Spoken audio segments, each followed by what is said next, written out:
giving you the real from A to Z surrounding the Dallas Cowboys. News, updates, rumors, transactions, takes, and more. So strap up, Cowboys Nation, and start your day off with A to Z Sports. Live with Will Steele. 3, 2, 1. Here we go. Oh, yeah.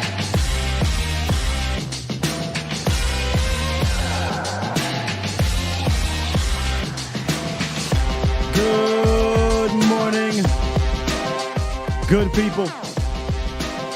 Welcome to A to Z Sports Live. We stream it live on YouTube.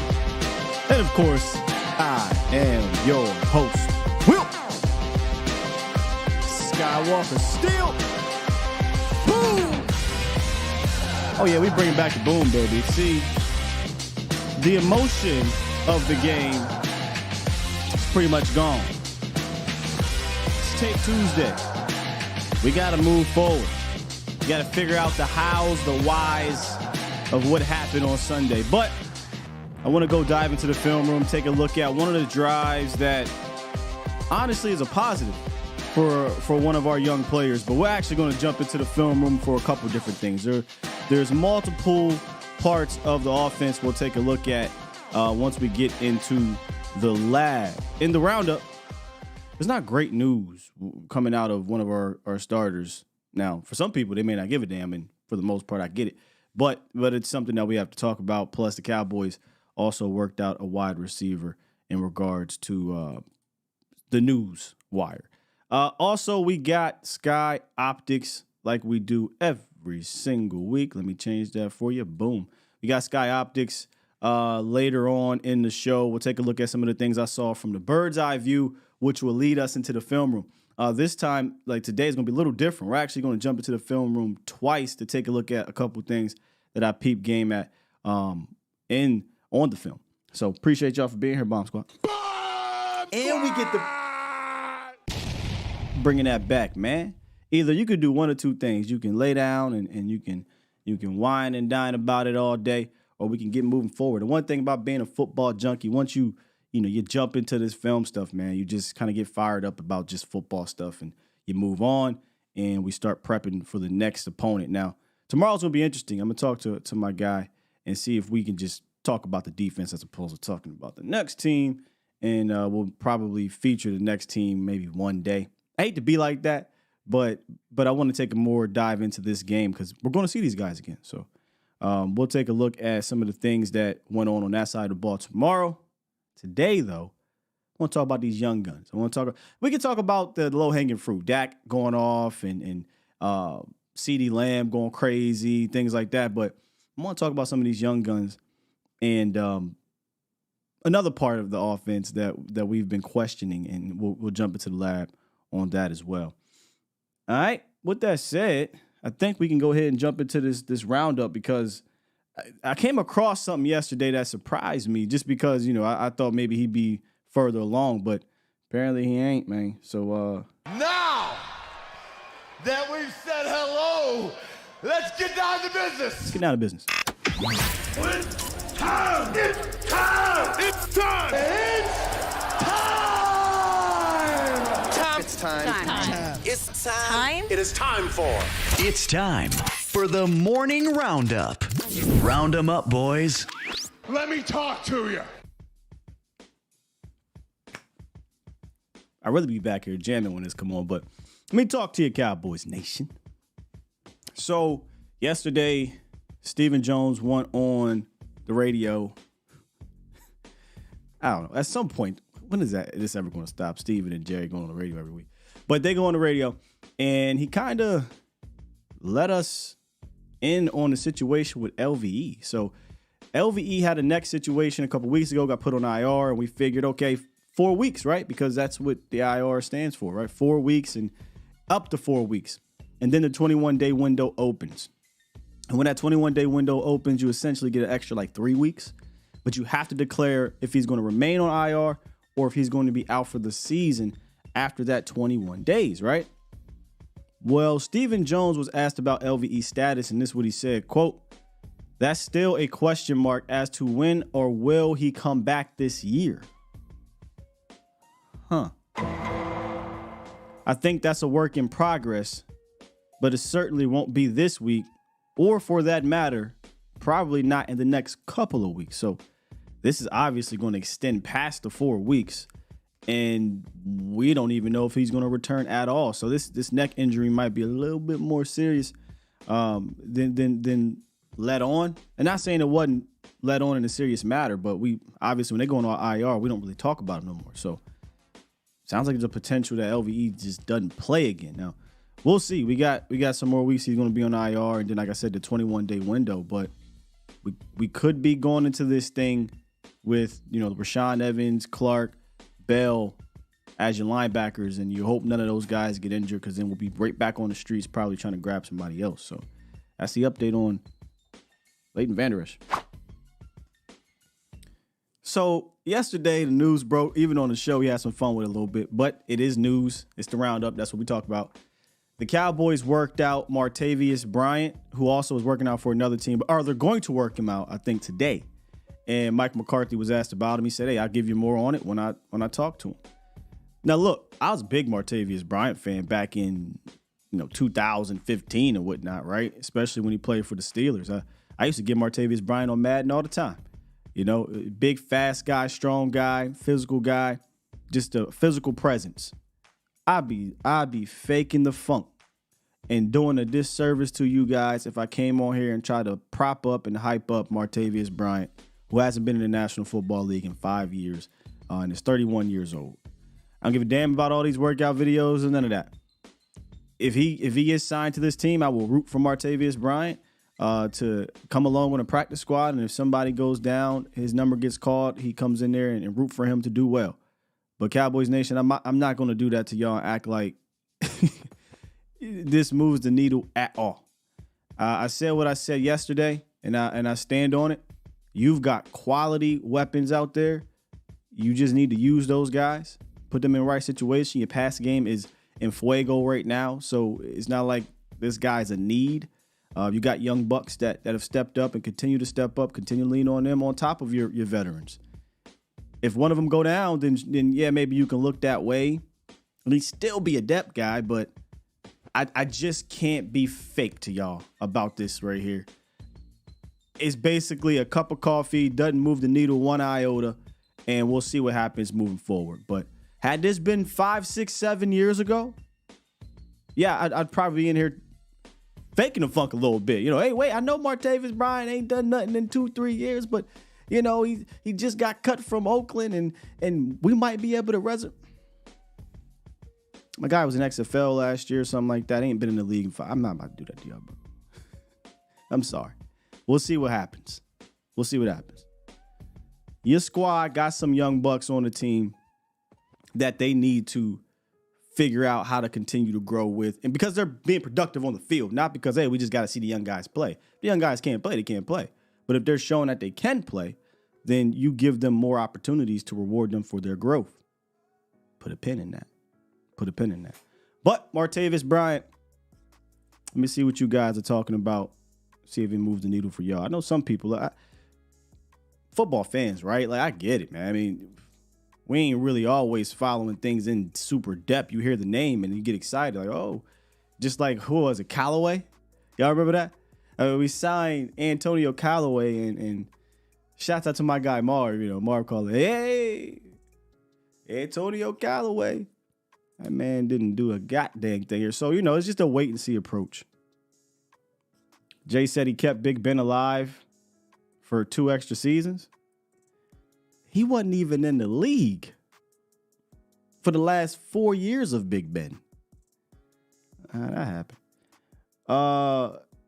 Jones moving backwards with Bryant. Are you talking about the Joneses?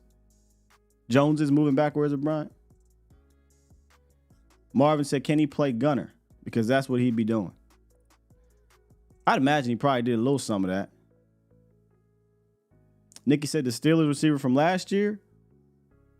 Who was he? Johnson? Oh, you're talking about old boy that broke his foot, Washington. Or as Love would say, James Washington. Princess says, hell, bring back Dez. Bring back Dez. Yeah, I saw a little bit of that. What's up with Mike Wallace? So yeah, he doesn't move the needle for me. Doesn't seem like he moves the needle for you guys as well. If something happens, it happens. Oh, hold up. Wait a minute. Let me put some Professor X in it here. He don't. Professor X. See, I thought it was Professor O. I was about to drop everything in Professor O here because I know he works. He works and he can't really call in that much. But Professor X, you're just going to have to hold on. By the way, yeah, the phones are open. Let me press it. Where that button? The phones are open. 351-999-3787. No offense, Professor X. But Professor O never gets a chance to call in, and I sometimes need to hear from Professor O when he does that. So just hold tight. I'm gonna get through my Sky Optics, and I'll hit the phone lines after that. But you guys can call in. All right, let's jump right into it. I just wanted to see what you guys had to say about him. Slim said, "What about moving up Jalen Brooks?" Hey, to play special teams. I know I saw you, and you're one of my favorite people with hyperboles. I always like to see what your next hyperbole is. Like Austin Richards was Eric Big E from the 90s, and you said Jalen Brooks was Chris Carter. So I always like to see what your next hyperbole is. I know him not moving the needle. He does not move the needle for me either. It's not because I don't like the kid. It's just CeeDee Lamb, Jalen Tolbert, Cooks, Fergie, Turpin, like these are five, and then TP out the back. These are six guys that I'm not even really thinking about Jalen Brooks, what he can do for this offense right now, right? So not against him. It's just so many dudes in front of him. If guys get hurt, yeah, we can move him up. But at this moment, I don't know really what he can contribute aside from special teams that other guys can't do better. You know what I mean? Right now. All right. Let's jump into Sky Optics from week 9. I want to start off with a little bit of O-line talking, not necessarily about my third cousin. I even moved him from second to third, Terrence. But I want to talk about this left side. Tron returned.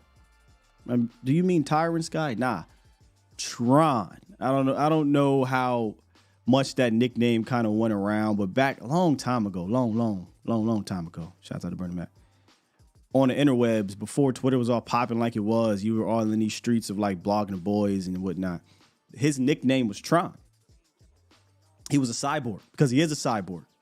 And we hadn't really seen Tron in a long time. Tron was out there on Sunday. He was out there on Sunday. And he was amazing. Unbelievable. McCarthy said it was the best performance he's seen from him since he's got here to Dallas.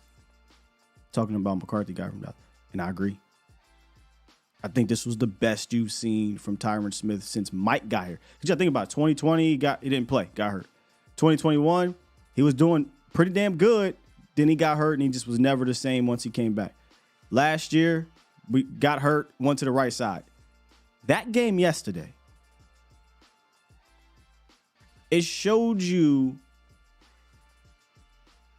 when he's at the top of his game, he can be one of or the best left tackle in the game. Injuries have caught up to the dude, so you're not going to see that a lot, right? I always use this saying about Tyron Smith. Hey, man, I ain't as good as I once was, but I'm as good once as I ever was. That's all I asked for Tyron. I'm not asking you to give me 15 of these, although I would take 10. I'm asking you, just give me one of these every time you go out there. And if you got to rest him during the week to get this, then damn it, do it. Do it. Because the inevitable usually happens with this guy. He's going to miss you about 4 or 5 games. And if he could come back like this, then I'm okay if he misses the Panther game. I'm okay if he misses a game like that so that he can remain healthy. But, man, Tyron was Tron on Sunday, and he was amazing. Absolutely amazing. On a season high, 53 pressure opportunities, he allowed 0. 0 hits, 0 pressures, 0 sacks. It was classic Tyron Smith, a.k.a. classic Tron. And if you want to see more of like the nuance aspect of what he did, you got to go on Vosh Lombardi's Patreon. He breaks it down even more. And, man, you get fired up. He was just nails the entire freaking game. The entire game. You just hope and pray he doesn't wake up and say, ouch, this week, which is why I'm all aboard of, hey, just don't even practice him. He hasn't gotten hurt in the game this year. It's been at practice. Just don't practice him. Let him go out there in the game. Don't practice him. Left side, strong side. So it might not have been as clean for Tyler Smith as it was for Tyron. But Tyler was still, or he showed you some really good moments. And you can see that left side kind of coming together. And I think the more and more they play, the better that unit will be in unison on that side of the ball. I still think we're in that weird phase with the offensive line where they're not 5 just yet. They're still trying to become 5. And some of that might have to do with the PCP, and we'll get to that in a little bit. But you are starting to see these guys on the left side, because the right side should have that. They should have that chemistry. They've been playing there for years. You're starting to see that right side play or left side play a little bit better together. Tyron, like I said, was amazing. Tyler in unison, passing off stunts and things like that with Tyron was great. You didn't really have stunt breakdowns on that side. You had sometimes, Carter got Tyler a few times, but Tyler got Carter a lot. And that was the heavyweight matchup for the rookie, or not rookies, but for the young players. So that left side is your strong side. Continue to go at it. I don't mean to go back real quick, but I did see here. You said that Brooks should take Gallup snaps. No. Tolbert should take Gallup snaps. I'll leave it at that. Tolbert should take Gallup. Turpin should take Gallup snaps. I'm not giving this to Brooks. This is an excellent game to work on the. Oh, you're talking about the next game. Besides the crucial penalty, Tyler was good. I'm imagining you saying Tyler Smith, right? Yeah, Tyler Smith he had a good game. There was some pressures, but listen, it's not about the 2 or 3 plays. It's about the 75, right? Because that's what it was. It was 75 plays, and he held up pretty well against the front. What also made that game impressive for Tyron was the competition. It wasn't like he was going up against scrubs. Sweat and Reddick, if you go and watch, they had to keep flip-flopping sides and trying to tee off on Terrence because they could get nowhere on Tyron. Tyron had it on lock, man, and if it means we gotta just sit him down all week, then sign me up for it, bro. Sign me up for it. Run game about quantity, not quality. The coaches talked a little bit about this, and they brought this up last year, but it is clear at this point the run game is very unserious, at least right now. And they said this, not me, but it is about the number, not the how, not the efficiency, not the quality of the runs, which to me ticks me off. Because look, look, if you want to hit a number, whatever, but at least have some type of PCP to it, right? The play calling purpose to it. At least be a little bit more serious about how you do it. Since last year, they actually talked about wanting to hit a number that satisfies them, right? They're not talking about the how to hit the number. They're not talking about the schematics of hitting a number. They just want to hit the number. And I don't like that approach, because then you go into it and you're just like, hey, man, we're just running this thing just to hit a number. We're not running this to actually try to set up anything, or we're not running this to try to set a physical tone or anything like that. And you put your backs in just disadvantages. Now, look, in this one, I didn't expect them to go into this Eagles game running a lot. We talked about that, right?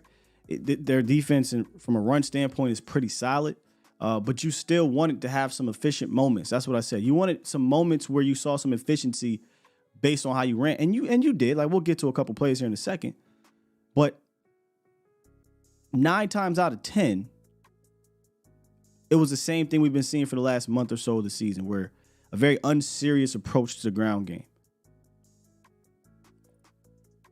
But it ain't me who is saying this about the quantity and quality situation. It's our coaches.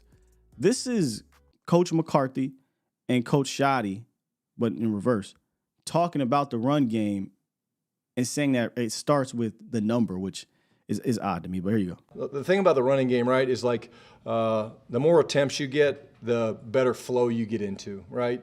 So it starts with that. Some weeks, you game plan, hey, let's go out there. We plan on running it 35 times, and maybe you do, and sometimes you're like, hey, the game doesn't play out that way, and you got to adjust. But I think we're close on some things. I think, our interior three, talking about Tyler, Smith, Biotic, and Zach, I mean, those guys give you a chance running the football. A couple of our more productive runs yesterday, you watch those guys working in combination and getting the movement against, again, a couple elite defensive tackles, whether it's Fletcher or Jalen Carter, those guys. So that gets you excited. But more than anything, you got to get everybody involved in talking about just the attempts. The attempts is the biggest thing. The run game? Well, I think just like any healthy run game, you start with the attempts. Do I have the sound? And then break it down from there. So I think if we get the attempts up, we'll probably be where we want to be. Did y'all get that sound? Somebody in here said no shoddy sound. Okay, never mind. So y'all can hear that. If you missed Mike McCarthy, because I was talking, he basically said, the run game? Oh, yeah, just like anything, it first starts with the number. Trying to hit that number, and once we hit that number, the run game will improve. I don't like it. Now, I'm pretty much starting to get emotionally removed from this whole run game. I told you guys this yesterday, a little bit last week. I'm at the point right now where I'm just admitting to myself we're right now what we're going to be from a run game standpoint is complementary and not really trying to establish it at any point, just trying to stay efficient. One part of me, fine, but be efficient. The other part of me, I do think we have a stable that if you use it correctly, this can be an added weapon to your offensive arsenal and not just relying on Dak and the wide receivers each week and then Dak being the best third down quarterback in football. Like we can't. I don't think that should be a game plan every single week. But I won't fake the funk. I did know going into this game, this wasn't going to be a game. I said it. This isn't going to be a game you're going to run the ball 35 times. It just wasn't going to be. You just need to have some efficient moments and some quality moments. And it worked. There were a few moments there where you saw some quality. But the weird thing about the run game, and this isn't just exclusive to Sunday, but over the last month, even in some of the good runs, it was just a mess here. And you just happen to eke out 6 yards. You happen to eke out an 8-yard gain or something like that. But we are still trying to find our identity from a run standpoint. Me personally, what fits this unit the best is a zone team. I think I talked to Professor O about this. I would have loved for this offense to kind of morph into a zone run offense. That way you're giving these running backs 2 or 3 looks at the line of scrimmage, as opposed to, I think we're a gap scheme right now, and we'll mix in some zone here and there, but we're not really running the zone emphatically, right? It's not purposeful throughout the game. It's kind of just sprinkled in. But there's going to be a couple of these looks where you see it works, We all know what we really like to do. Shotgun, pull a guard, and run the rock. But let's go ahead and jump into the film room and look at a couple of these runs. Because some of these runs, and Vosh says this a lot, it sometimes comes down to just one block. Just one block. And we kind of get upset with the backs, but a lot of the times these backs are they're making something out of nothing. And prime example is this, I think, the very first run of the game, Cowboys Nation. Obviously, shotgun run. But we're going to get a little bit of that pull action that we always have with the tight end. But in this case, it's not the tight end. It's Jalen Tolbert. There's a couple different things here. Number one, Jalen Tolbert on his backside should be blocking this guy, but it seemed like he didn't want the smoke. I get it. And then duo, right? Duo, and then get to the second level. Duo, and then get to the second level. Well, our guy Zach didn't get to the second level fast enough. And this is what our running backs are met with here. And if you did secure this backside, maybe Tony can then cut it up. That doesn't happen. Tony makes something out of really nothing. Okay, this one right here. If this gets blocked up correctly, and this was actually a good run, but it could have been a better run if it's blocked up correctly. We take a look at Terrence Steele here. He's supposed to seal off this guy. We want to get Zach Martin to the second level. This is a tough ask, right? We're trying to reach here and seal Carter. This is tough. And then we want to get to the second level here and seal here. So I'm not really going to be mad too much at Biotish on this one because this is a tough ask. But if we get everything blocked up, it actually gives Tony a two-way go here or right behind Tyler Smith. Eventually goes behind Tyler Smith because of this. Jalen Carter's in the backfield. So Tony can't get around this. Take a look at Terrence Steele. He's beat terribly. And then we get to the second level and we get some blocks, but I love the finish here from Tony Pollard. I ain't gonna lie to you. That's what we need to see when we get the opportunity. He's not a power back, but I love the finish here. Get your head down, run over that little guy in the Kobe Dean. But again, you got a quality gain out of this, but it just wasn't as clean, and we're still trying to figure that out. This is what I like.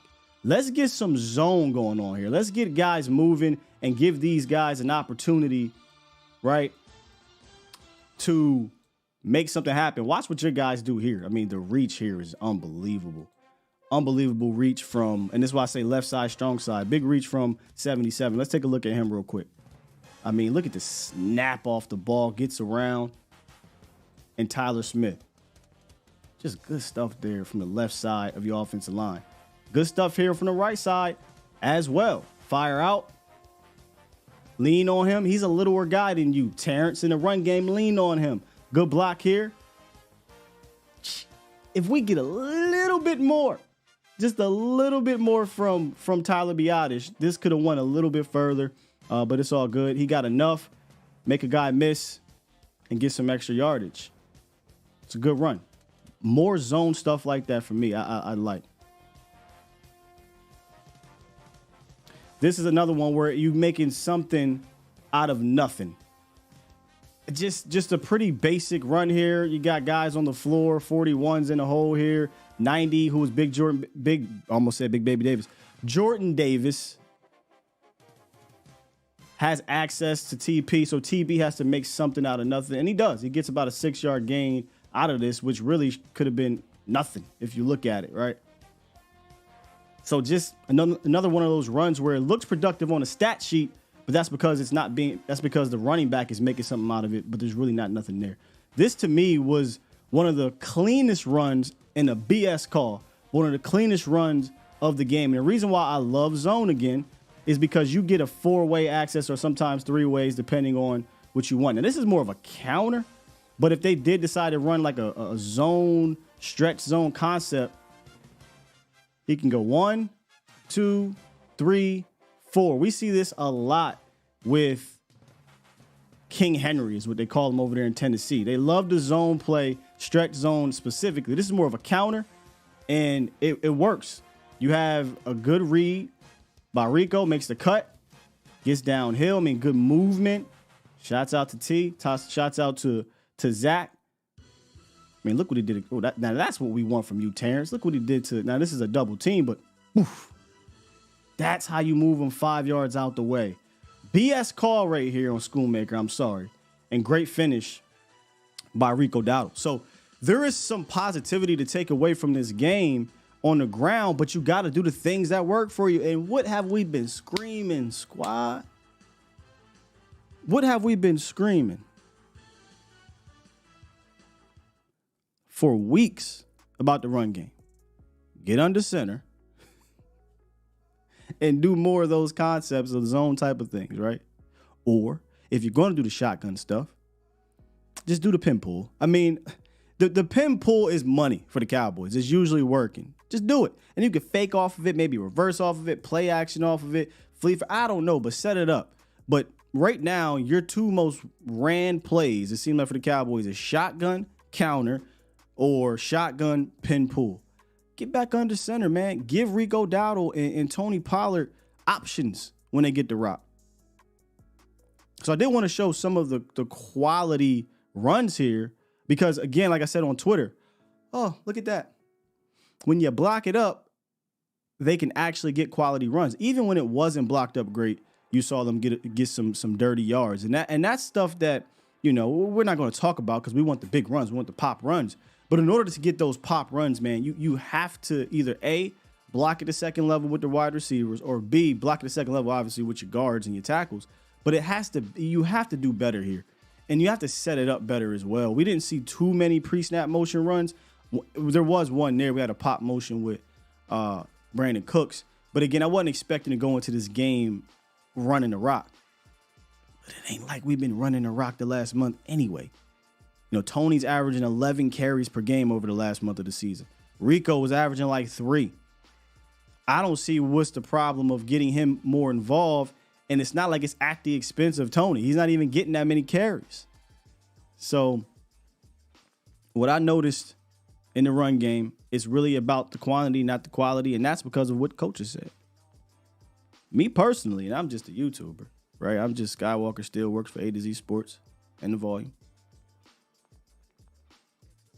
I think it should be about the quality, not the quantity. I mean, you don't even run a lot. I think that's just a weird answer to me to say, oh, yeah, it's the number. It ain't been about the number for almost 2 months, coach. You don't care about the number. Don't feed me the BS.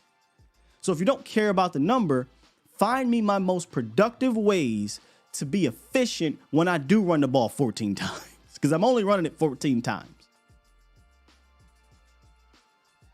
Give me quality over quantity every day, all day and tomorrow.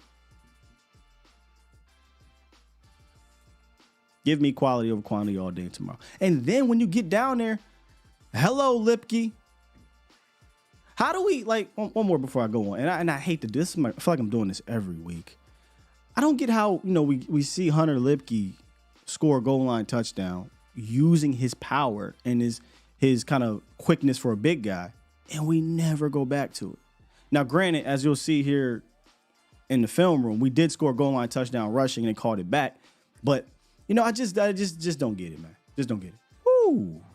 Dang, man. Send that over on PayPal, Mark. But shouts out to, I gotta drop everything. Shouts out to Mark. Super chat. Mark Clark. Salute to you, sir. He just dropped a hundo. Whew.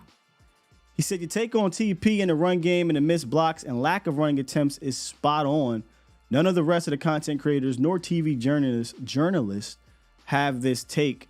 Keep it 100. Man, appreciate you, Mark. I can't speak for every other content creator. I don't know I don't know their complete thoughts on it. We did talk about this on the roundtable a bit, Mark. But I mean, it's just I'm 10 toes on it, man. I'm just 10 toes on the sense of the how and the blocking being the biggest issue. Because when it's blocked and when you run it effectively in the sense of what's most effective and productive for your players, these guys are running well. They're running well, but we don't take it serious because we're about the number. Last year, he gave us the number. Y'all remember what the number was? I can buy a recliner. Y'all remember what the number was? Nikki said he was trying to give...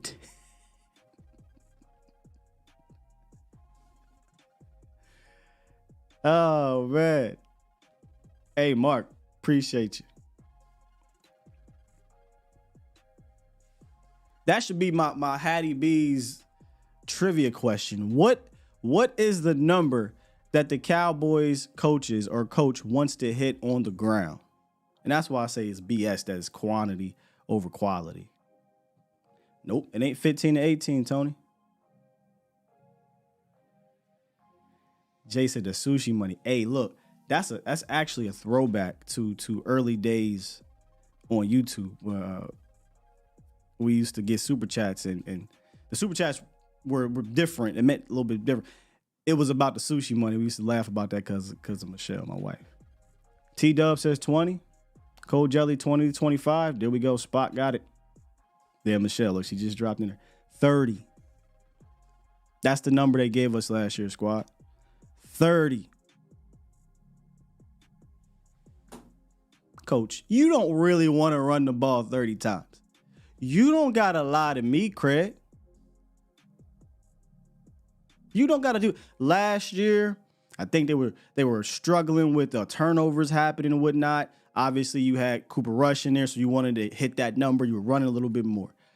I get it. I never expected coming into the season, and when he talked about how they want to be a running team, want to be running football, and just like anything, if you run the football, you control the clock, and just like anything, we will open up this and that. You know how I knew he was lying? Because you waited to the 6th round to take a running back, and you took a 5'0" running back. If you really cared about, and this is no offense to Deuce, because look, man, vertically challenged. Shouts out to my guy. If you cared about the run game into that point where, hey, we're going to run the ball 30, 35 times, you would have complimented the room with a bigger back, right? So that you can have that dynamic you've been having, right? Okay, we didn't do it. You said we like Rico. Cool. If you really cared about that number, Rico would have been seeing at least 10 to 12 carries, and TP will stay around his normal carries, right? 15, 16 carries. Rico ain't got more than 5 carries, I think, on the season, bro. So I just knew you was really lying. And I'm like, all right, whatever. As long as that we are efficient with the run game, I'm cool. You got the guy in Lipke who can do some of the short yardage things, goal line things. Cool. Use them. Stable. I get it. Just like anything, we hit our number, it would be fine. You don't want to hit 30. And Dak cooking, so I get it. Don't lie to me, though. Right? Oh, just a game plan, you know what? It's been a month and a half. It's been since like week 3 since you really cared about running the rock. So we'll see.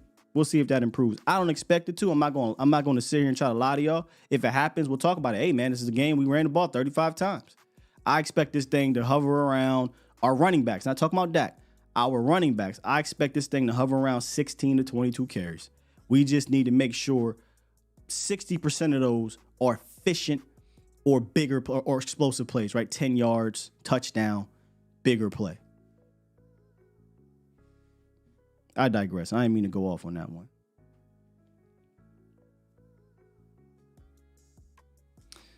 All right, let's get back to Sky Optics because we're going to hit this film room again here. Tolbert and Ferg were rewarded for their growth. Let's start with Ferg. I peep our guy Iceberg Slim in here. I'm glad he's come around, but he ain't the only one. But here's what I love about Ferg. He's not content even after that career day, man. I mean, you not saying we lost, right? So nobody's going to be all happy or whatever. But he talked to the reporters yesterday and he said, man, I ain't where I want to be. And yeah, we're growing, but there's more work I need to do. And I love that mentality, man. This dude, I already think he might be a top 10 tight end right now. I have to go back and look, but he might already be that. But I do think the more he grows, the more respect he'll get nationally, and not just nationally, but from different defensive coordinators. And we'll get to that in a second. But he is truly growing into one of the more complete all-around tight ends right now. He's a guy that they ain't afraid to smoke. Like, when you go study some of these tight ends in preparation, you be like, hey, he don't really want to block. That's not Jake. Is Jake a perfect blocker? No, but he's a better blocker than you've had over the last number of years. I'll say that. But he wants to smoke as a blocker. And we see what he's doing as a receiver. And if he continues to do that and stack his resume, he will become known league-wide if he isn't right now from the Football Enthusiast. But right now, man, he's just in a zone. He's looking more difficult to cover and deal with each and every week. His route running has improved, but we saw that in the offseason. His quickness at the line of scrimmage is really noticeable. He's a strong target. We know contested catches. He got rocked the other day, and that's the one he wants back. But you can forgive a player if they get rocked like that from time to time. I've seen him get rocked before and make the catch. So, he's a contested catch guy that you can count on. And I don't think this is hyperbole from what I'm seeing out there. And if it is, y'all let me know. You know what I mean? I'm not afraid to hear it. But I don't think there's too many defenders week in and week out that can match up with Ferg. Am I tripping? Am I jumping the gun a little bit too much here? I'm not saying there's no defenders. What I'm saying is, when I see Ferg out there one-on-one, there ain't many linebackers and safeties. I'm going to be like, you know what? I can't go here because he's guarding him. And that's scary for opposing defensive coordinators. Why, Sky? Because going into this thing, and let me bring you back. Going into this thing with Jake Ferguson, it was about, hey, y'all know me, big Ferg fan. But I wasn't jumping the gun of thinking that Ferg was going to be featured. I said Ferg because of Cooks, before we knew everything, because of Lamb, Tony Pollard, right? Even Gallup at that time. It was like, hey, Ferg is kind of going to be the recipient of what happens afterwards. Call me crazy, call me a homer, call me what you want to call me. I'm not saying it's just because of what's happening. But he really needs to start getting the Jason Witten treatment. Or if you want to use a modern version, Travis Kelce. Oh, Sky, you just saying that. I promise you I'm not. I called this man Baby Travis last year. Just by the way he was moving. I didn't expect him to be Travis with Dalton Schultz on the team, right? Just by the way he was moving. And I also didn't expect him to be a featured part this year based off of the parts around him. But you have to pivot. When you're out there and you're seeing this guy is a matchup problem now, right? Like Ferguson is a matchup problem. Again, am I being hyperbole? If I'm being hyperbole, it's fine. But from what I'm seeing, he's a matchup problem. And if that's the case, your hierarchy has to shift. Most teams don't have a tight end as their number one or number two target. It's usually only like a handful of guys. But Ferg, and we talked about this last week, for me, I think we need to hit a number. You want to talk about hitting numbers of targets between Lamb, Ferguson, and Cooks. Whatever order, but mostly Lamb and then whatever order. Ferguson has supplanted himself firmly in the top three of that. And the more he keep balling, he might keep climbing. And I'm not saying number one, but what I'm saying is I don't think it's because somebody was like, man, if Jake Ferguson is your number two target guy, you got a problem. Nah, I don't agree with that. If it was, and this is no knock on Dalton Schultz. Dalton Schultz had a fantastic game. I think he's a good tight end. I just think you had his replacement on this team. But the way he's playing, defensive coordinators are going to have to start game planning for him in a different way than teams game plan for Dalton. What do you mean by that? What I mean is teams were game planning for Dalton because it was like, hey, CeeDee Lamb, Dalton Schultz. You know, that was his guy, and really wasn't much else. He was a veteran who was dependable, and you knew where Dalton was going to be. You're going to have to start game planning with Jake Ferguson because he's a mother problem.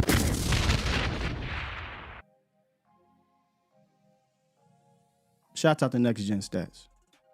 This is crazy, and y'all can contest to this. A long time ago, I said he needed to get this damn Jason Witten treatment. The numbers are backing it up now.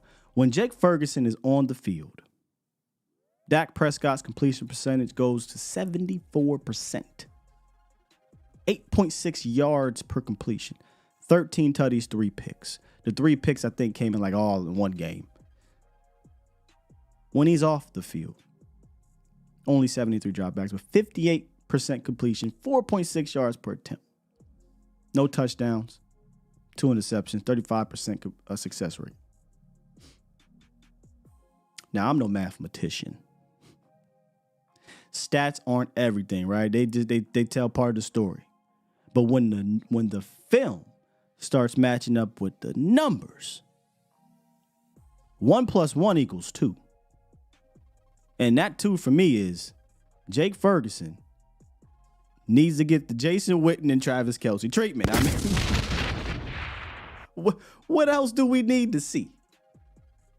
What else do we need to see? This kid is a really good tight end, and I don't think it'll be long before, we start hearing about him with some of the other young. Because look, Mark Andrews wasn't always Mark Andrews until he was Mark Andrews. Kittle, Kelsey, all those guys. It took about a year or two, and then they start getting to their own. So me personally, I'd start treating Jake Ferguson as a feature part. I didn't expect to be saying that in the midway of the season due to the weapons that preseason we had out there. But as this thing has grown, he is obviously an issue on the outside for anybody to contend with, and I wouldn't be scared. I don't care who they have.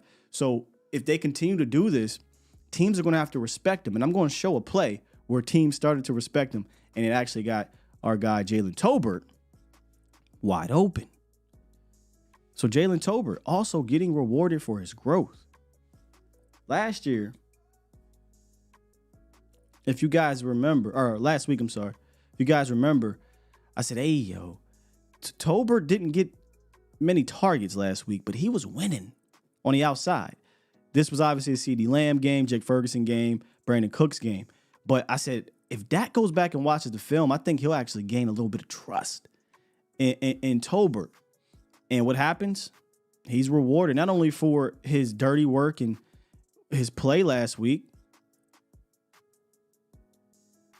and maybe a few more snaps, in opportunities. Now, he did play a season high in snaps when the starters were available, right? We're not counting week 2 because one of the guys were out. When the starters were available, he played a season high in snaps, 31 snaps. He also had a season high in targets with 5. And when you watch him, man, he just did a good job and does a good job keeping himself alive when the play breaks down. It didn't start in Philly. This happened last week. The play broke down a few different times. He made himself available. We just didn't get to him. And from what I'm understanding, he actually started over Michael Gallup in that second half. Now, Jesse Alley, shouts out to bro, he has a saying that I like to use sometimes. That pine will change your mind. And Gallup had a bad drop going into halftime. I mean, an absolutely awful drop that if he catches that ball, I think the Cowboys go down and score. Because if you really think about the game flow, their defense could not stop us. What stopped us was penalties and drops. That's it.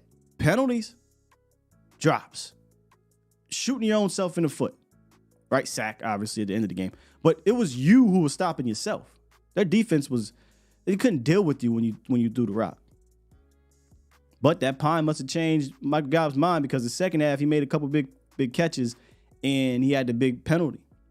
But even with all that said from Michael Gallup, appreciate you in the second half or whatever, Jalen Tolbert needs to continue to eat into those snaps. So you went from 31, maybe next week it's 38. And Michael Gallup goes to 28. And you get more and more Tolbert because we like we said before, he's more versatile, he's more athletic at this point, and he's starting to gain the trust of Dak Prescott. Here's Mike McCarthy talking about Jalen Tolbert. Really testament since his offseason. Yeah, absolutely. Jalen, clearly is probably, he's definitely one of the top candidates for taking that second-year jump. He's done a great job. I mean, starting in the weight room. I mean, he was here year-round. He's part of that weekend crew that you always see in here on the weekends, back in March, April, and May. So I'm really very proud and happy to see him have the success that he's having because he's put in all the extra time and definitely the connection he has with the quarterbacks, the understanding. He loves doing the dirty work, which you got to appreciate. I think the way he's playing on special teams is night and day compared to last year because he really never played special teams before. So every challenge, every opportunity he's been given, he has crushed it. So it was great to see him get his first touchdown yesterday. Very true, Coach. Very true. And it's good when you see young players start to put it together in training camp and preseason or whatever, and it carries over into the season because that was really the last hurdle we had to see from Jalen Tolbert. Most of us believed, based off what we saw in camp, hey, this kid is taking that next step. However, we have to pump the brakes until we see it on the field in regards to hyperbole. But he took the next step, and Gallup even said it, right? hey, he's coming for my job. Well, from the looks of it, yes. I think he's come for that job right now, and it really should be his moving forward. You know, like you don't really go into the film room and you watch this and you say, hey, this kid needs less snaps. He needs more. So he's going to continue to get more, and I'll throw in Turpin as well. Turpin and Tolbert, more, makes your offense extremely versatile. And I'm trying not to be hyperbole because there are other more proven receivers. There are other more receiving cores. There are other more productive receiving cores. But the versatility that a CeeDee Lamb, Brandon Cooks, Jalen Tolbert, Kevontae Turpin brings, I'd argue is probably top 10, if not top 5. And again, maybe hyperbole, maybe tripping. I haven't won around the league. But just the sheer versatility of what you can do. CeeDee Lamb, he's Mr. Versatile. By the way, his snaps on the outside are increasing at X. So when people try to tell you he's just slot guy, they just mad, which is a stupid dig to me anyway. I don't give a damn if he played in the slot. If he's eating, whatever. But he's a guy, can play inside, outside, dominate inside, outside. You got a dominant receiver. While Brandon Cooks has not been productive, this is why I said there's more productive cores. It's still Brandon Cooks. The tape don't lie. This dude is flash. He can route you up. You can move him around. Jalen Tolbert, dirty work guy, athletic, can go up and get it, can run clean routes, can make catches with his body or his hands, and do the motion things inside outside. Kevontae Turpin, ending around guy, jet sweep guy, backfield, can run the deep. We see him run the deep ball, right? Speedster. There's versatility there. This is a versatile group that I don't even know if we've tapped all the way into it yet. But I think in order to tap all the way into it, you got to sit Michael Gallup down. I think you got to sit Mike down. And again, if you give him Mike 3 targets, whatever. Mike can't be getting 10 no more.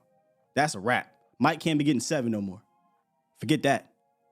There is an untapped potential in Lamb, Cooks, Tolbert, Turpin. Untapped. I want to explore that. A little bit. All right, let's jump back into the film room and take a look at the drive of the game before we hit the phone lines. And this was a big drive. I decided to take out, for the drive of the game, the play where the Cowboys went and brought the score within 5. And it was a big possession, and it showed you where Jalen Tolbert broke out. But before we got there, this was a play that kind of got him started here. And I have find the food, take advantage of the confusion. What confusion, Sky? Take a look at the top of the screen. 41. Hey, what we doing? Darius Slay. What we doing? Mouse in the house. The food. Dak doesn't really care about anything else. He sees the food here. And they take advantage of it. What happens is you ended up getting a coverage breakdown, and CeeDee Lamb gets wide open on this out here. Now, if you go back and you look at the next angle, you'll see Dak notice this confusion, and that's why I say take advantage of this confusion. He's peeping. Hey, what are we doing here? Darius Slay, what's going on? Oh, yeah? Y'all know what's happening? Cool. Let's take advantage of it. Now, take a look at this ET stunt. We don't really handle all that well. I think this is Milton Williams. He's going to get into Terrence Steele's chest. Zach is obviously going to help out here because they're in that wide depth. And then he's going to swing around and get a little bit of pressure on Dak Prescott. We didn't really handle these stunts on this side all that well throughout the day, but Dak gets the ball out pretty quickly. Pitch and catch, easy first down on the confusion and the breakdown. Next play. And I think this was 2nd and 10 if we run it back here. Yep, 2nd and 10. 7 minutes and 4 seconds left. Again, big possession here. Got to have a touchdown if you want to have any chance to win this game. Stick hooks, pros and cons. I hate this. Y'all know I hate this. I get that it's part of every team's playbook, but I don't like it. Find the food on the scramble drill. Good pass protection, good composure. Let's talk about the stick hooks. What are you talking about, Sky? Well, everybody's going to run to or past the sticks, and everybody's going to run a hook. I hate this, and he's going to run out here. I don't like this at all. I like to have a little bit more variety, but it is what it is. This is a play they called. Now, it looks like middle of the field right now is undecided, maybe single high, but once this thing is going a little bit, you'll see the rotation by Byard and the movement by the linebacker, and it kind of forms and turns into a two high right here. So now we're getting a two high. So you're really not going to get anything deep anyway, but let's keep it going. I showed you the cons of the stick hook, but here's the pro. And this is what I mean by if you get a guy like this involved, what happens when Jake Ferguson gets involved? Everybody thinks I'm going to Jake Ferguson. He bites. That leaves this whole part of the field wide open. Now we're in scramble drill. And what do we do when we find a scramble drill and you're hungry? Find the food. Bradbury was food. Food right there. Let's take a look at the pass protection. Now, Terrence, this is what we like to see, bruh. This is what we like to see. Take a look at Terrence Steele. Patient with his hands. He's still leaning a bit. But that's what we want from Terrence. One more time. Pocket solid. Good stuff. Got him yoked up. Good stuff here. Dak keeps his composure. What I mean by that is he's not trying to step up and run. He's trying to keep his eyes downfield, stays in the pocket, finds a wide open Jalen Tolbert. Now, excuse me, y'all.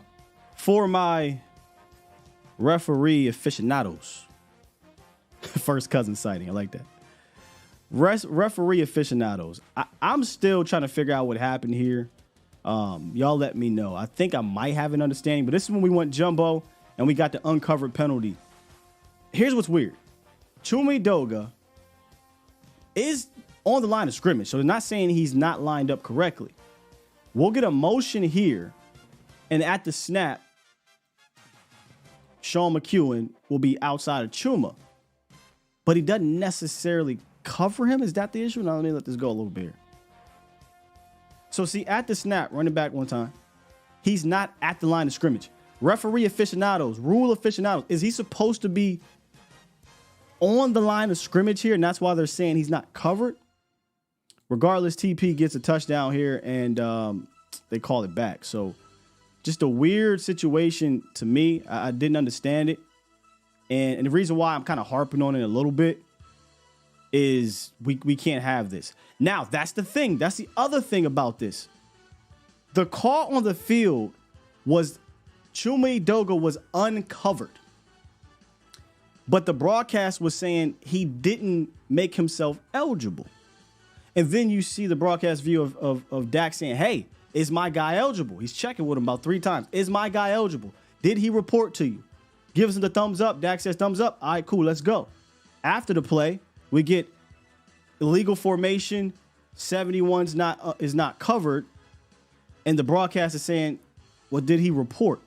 We still didn't get an answer on that. So just a really, really weird situation there that we can't have moving forward because it might mess you up. Now, here's a pre-snap motion. We're going to get a mesh with a wheel concept. And what teams like to do to us in the red zone when we are kind of in that not goal line situation from the 5 in, but in that middle situation, they just play a whole bunch of umbrella coverage, right? They just say, hey, keep everything in front of us because we haven't really found the answer to it. And that's what happens here. They're going to get this mesh, which we just have not been good with mesh. I'm going to be honest with y'all. It's been a bit sloppy all year. Jake Ferguson's going to run it here. He's going to come around here. And then right behind the mesh is another drag, and he kind of sits down. And then we'll get a wheel behind it. That's a lot going on against a pretty damn decent pass rush. And you know that teams are throwing that umbrella at you, but it is what it is. Great initial coverage. That's why I have plus initial coverage. Scramble drill. What do we do when we hungry, folks? Find the mouse in the house.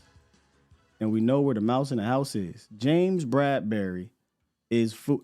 Hey, look, this ain't talking Philadelphia, but boy, ain't no way I'm going to just keep running this guy out there. Jalen Tolbert, explosive out his break. Whew, puts James Bradbury on skates. Fantastic finish.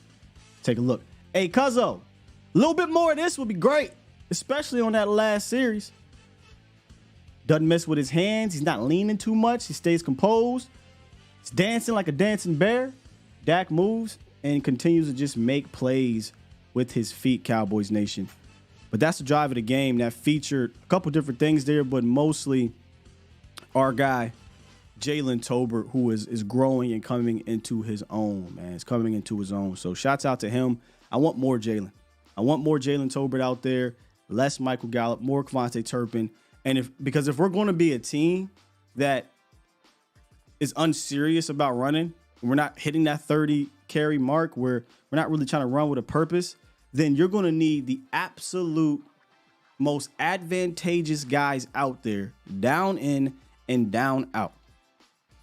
Again, there may be a role for MG. We haven't really seen the jump ball in the red zone just quite yet, but maybe that's something they say, hey, let's practice that a whole lot, and that's your play. But more Tolbert, I think, will help open up this offense. More Ferg, I think, will help open up this offense. And right now, man, Dak is just in the zone. This past game's in the zone. It's not always either the first or second read. There's times where the initial play is open and we hit it. There's times where we don't, right? And there's times where Dak is just making a play with his feet. But he's in a groove right now, and I don't want to take him out of it. But I also don't want to get to a situation, and we talked about this yesterday, where we have to throw the ball 40, 45 times. Because if you run up against a team that can rush the passer, it only takes one. It only takes one.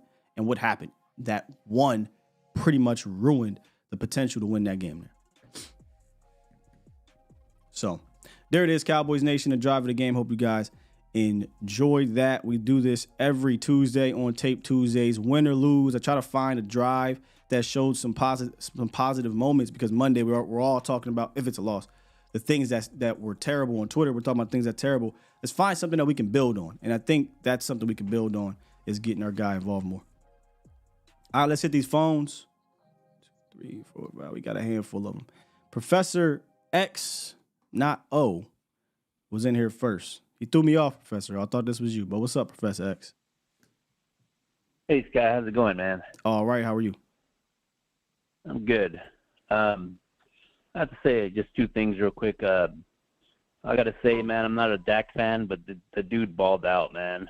Like, I can't hate on the guy. He did everything, you ask for a quarterback, but I think it's a team sport, and the other guys should just, contribute. Jake Ferguson is a beast. Lamb is probably top 5 receiver, easy. Technically, but yards, I agree with you, man. They should use that Lipke guy more, man, in the red zone. He's pretty good. Like, I don't understand that, but toxic. I think a lot of it has to do with coaching as well. I see a lot of those plays, and I'm scratching my head, man. Like, what the heck is Mike McCarthy doing?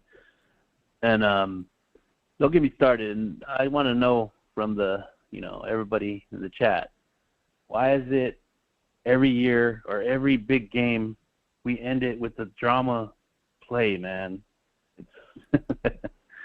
It's every year. That's the league, man. Bro. That's the league. Yeah. When you go up against good teams, you don't expect to blow them out, right? It's going to be tightly contested games, and it comes down to making those plays. I mean, even if you don't go up against a good team, I mean, the league wants parity, so that's just how it is. We just got to finish. That's what we talked about. We saw a finish a couple weeks ago, and we didn't finish on Sunday. So you got to finish against these moments. That's true, man. Hey, thanks for the call. Yeah, appreciate it, Professor X. Professor, or Toxic, this might be one of your best ones yet, brother. Where'd it go, Toxic? There you go. Takes an army to win a war, not a soldier. This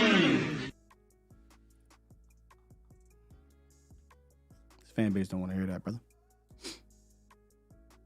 They don't want to hear that. Oh, there you go, Toxic. Hey, fantastic quote right there. What's up with you, brother? Good morning, Sky. First off, want to say glad you had your show yesterday. Grew up in the 717. Yeah, almost didn't have the show today. People that gave me a call. I was close to being on the DMP today, y'all, but we pushed it through. I I have been quoted. People said to me, I hate losing more than I love winning, and especially to that fan base. And that fan part of base, my yeah. origin story of being so toxic is growing up in central Pennsylvania being a Cowboys fan, especially in this run that we're in right now. It brings out the worst in people. Yeah. And Eagle fans, I don't know if anyone who's ever been to Philadelphia, I've been to the Eagles game when Dallas was in town. In fact, I was at the game when Nolan Carroll got cooked for 3 touchdowns by Dez. It is different. And you get reminded all the time that your team hasn't done crap since Clinton was getting a BJ from Monica Lewinsky. So just let you know, it is vicious. So, but I don't want to be toxic. I want to talk about what you talked about today. Children, And cover 2 your things I want ears. to talk about is, first off, Jake Ferguson. My hot take is he is athletically the most gifted tight end we have ever had as a Dallas Cowboy. He is a modern NFL tight end, and I love the way that they're using him. I love the way that they're featuring him, and I'm okay with him getting more looks than Brandon Cooks because I think he is an X factor in this league. When you have a tight end that can do what he is doing, he brings a different element to a game, and you put it on the head. There are more corners out there that can cover a guy like Cooks than there are linebackers and safety cover a guy like Jason Ferguson. And I call him Jake from State Farm because he's from Wisconsin. Give that man the rock and attack the middle of the field. Love that. And my last point is about your whatever cousin he is today. I had a knee injury when I was in the Army, and I had to relearn almost everything. Took a year. And the thing that messed me up the most about hurting my knee was I had to rethink what I was doing, from running to swimming to almost walking. And it seems like with Terrence Steele, who has a brand new offensive line coach, you see flashes of it. But I just think that when you are on a new knee and you have to rethink everything, and those microseconds of him having to rethink, I think that's the difference right there. I really like Terrence Steele. He's got a hell of a work ethic. He's resilient as hell. He spent all off season rehabbing, and that's the vibe I get from. He needs to play better. But you brought up the mental part of it. I wonder, Toxic, because we're actually having this conversation on Twitter right now, and I brought this up yesterday. I said I would love to talk to like Duke, because most of what I'm seeing, and I'm not saying this is exclusive, right? Because I do think there is obviously a part of the injury still getting over, because it's been 1 year, and we know these type of injuries usually take the second year until you're all the way right. And a lot of that has to do with the mental part. And you said it, and I know obviously not a tackle, but you talked about how I had to learn to do X, Y, Z, or ABC. I had to learn how to do ABC all over again. Yeah. And when I'm watching him, more often than not, it's him missing with his hands or him getting over his toes. And he wasn't doing that at a high rate last year. So I wonder if the whole mental part, is in his head and the technique is suffering from it. And then if his technique is suffering from it, this is where the leg part comes in. If he's not all the way healthy, is that now I don't have that athleticism to recover, right? Because if I'm missing with my hand, and he is missing with his hands badly, if my technique is not consistently good, I don't have the movement that I may once have had to recover from it. Now, Terrence has never been the best pass blocker. He's always been an improving pass blocker, and the film shows that. But this year, he has obviously regressed immensely. And I think I'm seeing just a lot of it, again, in 2 parts. Missing with my hands, and then I'm not recovering well below in the technique. So just something I was just thinking about as you talked about the mental part of it. You're hitting the nail on the head. And the best way I can describe it is, I remember when I first got the surgery and it was done, and it was minor, nothing like he got. And it just felt weird for a while. And I had to process that this weird is now my new normal. And when he is 6'5", 300 something pounds, 6'6", and he's dealing with things at a way quicker rate than most of us ever are, and it's a game of inches, pun intended. And you need to be precise really quickly and consistently.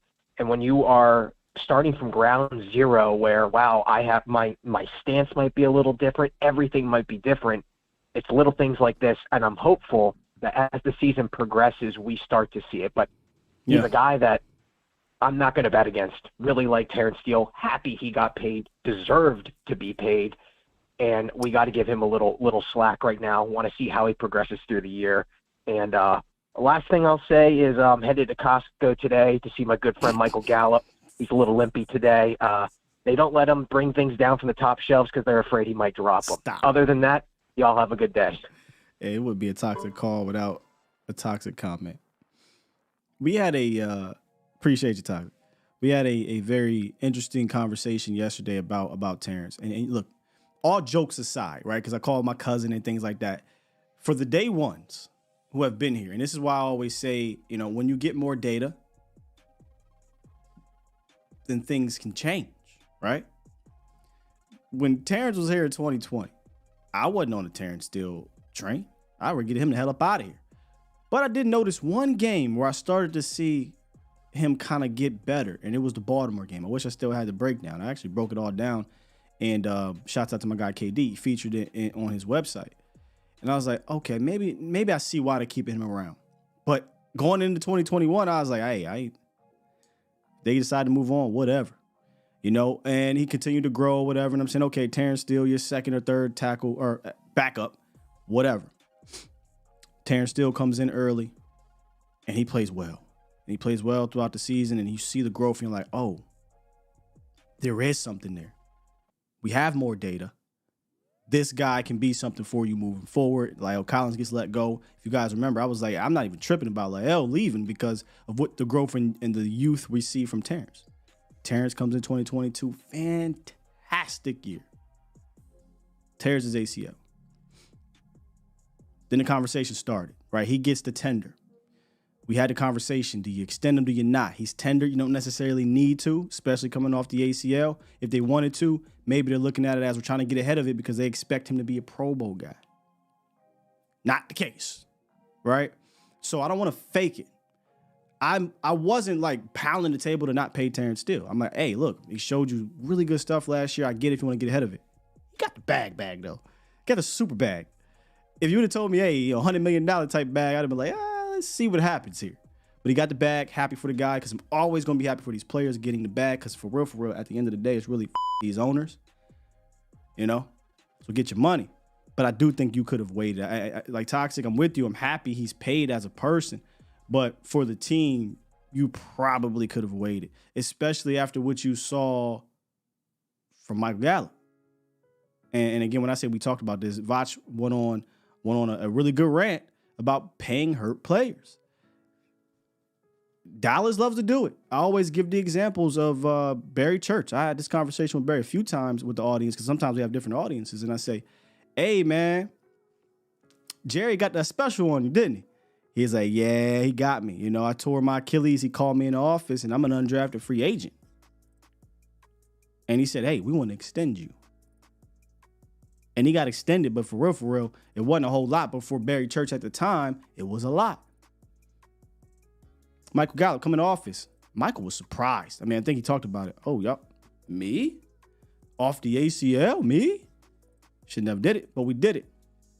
I don't think Terrence was necessarily surprised because it sounded like they were trying to work this out throughout the offseason, and they got it done. So I think there is something to not paying these type of guys until you see what they can do coming off of that injury. And I can't be mad at that, right, at all. And in hindsight, it's 2020, but hey, more data. Guess what? We probably should have waited. But I agree.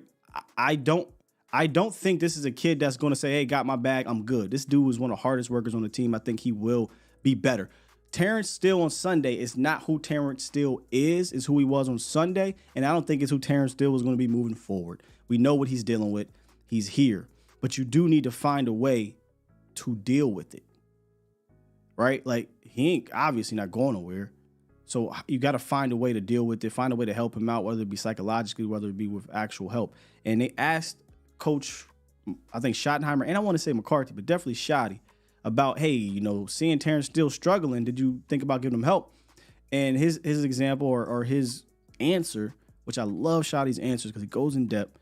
He talked about how, yeah, I mean, we did help, but there's times where they're playing so much zone. And I appreciate this because last year I beat and moaned about this.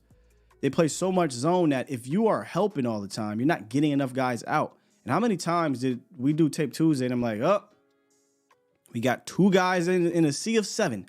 We got 3 guys into a sea of 7.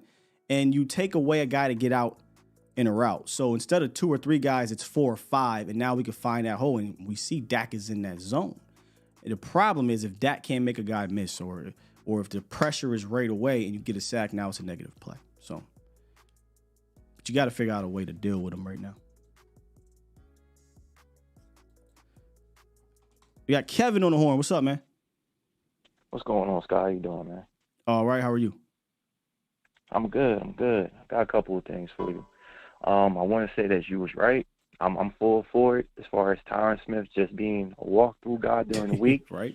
And then when the game comes, fully play. Because he's totally different. He's totally different in the I'm sorry, I got the dog barking in the background. But he's totally different when he's rested. When he's fully rested, he's totally different. And then the second thing I have for you before I go, because the dog is in the background, is Mike McCarthy. He's never been a run guy. Like, right. He hasn't been. Yeah, like he hasn't been a run guy. Don't try to fool me, Mike. Yeah, he's never been a run guy. Like, even in Green Bay, if it wasn't for Aaron Rodgers switching the play, they wouldn't have been running that much either. So that's just all I got for you, though. Okay. I'm going to hurry and get off because this dog's going crazy. You cool, man. He's fainting background, but appreciate the call, Kev. Yeah, I didn't fall for that cheese. So Danny, we actually had this conversation yesterday too, and this is a terrible way of thinking. You should never be thinking like this, especially in the heat of fire. He says you should not have to help $100 million right tackle. BS. If you're out there in the heat of fire and your thought process is, we paid him $100 million, so we're not going to help him to try to win this game, I want that coach or that front office guy or whomever off the team. You do whatever you need to do to win the game. This is the reason why I wish we never, ever were disclosed of what players were paid. Because at the end of the day, that's off-season fodder. That's low-hanging off-season talk about contracts. When the season starts, I can give a damn what somebody's playing or is getting paid. What helps you win the football game? I ain't trying to be naive. I get in this organization, those upstairs, you get paid, you get certain balls going your way, you get certain playing time. Me though, speaking for me, I don't care. Does this player help me win? Does helping my $100 million right tackle help me win? Yeah, it does, Guy. Didn't help. Do you want to win the game? Or do you want to, I don't need to help my $100 million right tackle. I want to win a game. And this ain't you, because somebody else said this the other day. That's why I'm talking about it. I want to win a game. It's really the same conversation about quarterback. It's a silly conversation. I shouldn't have to get all this help from my $100 million quarterback. Bull sugar.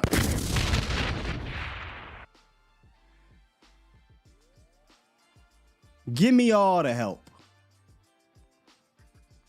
I digress.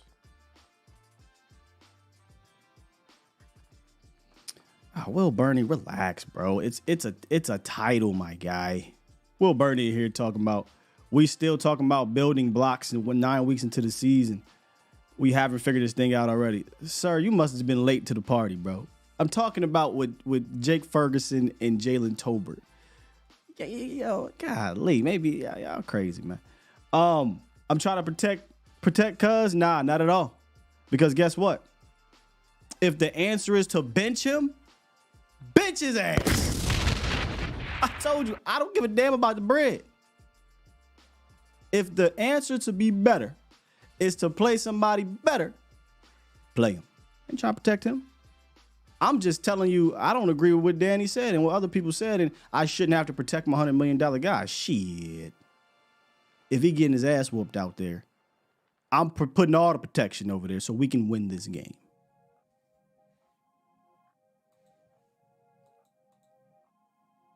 Yeah, I know, bro. What's good, Marcus? Uh-oh.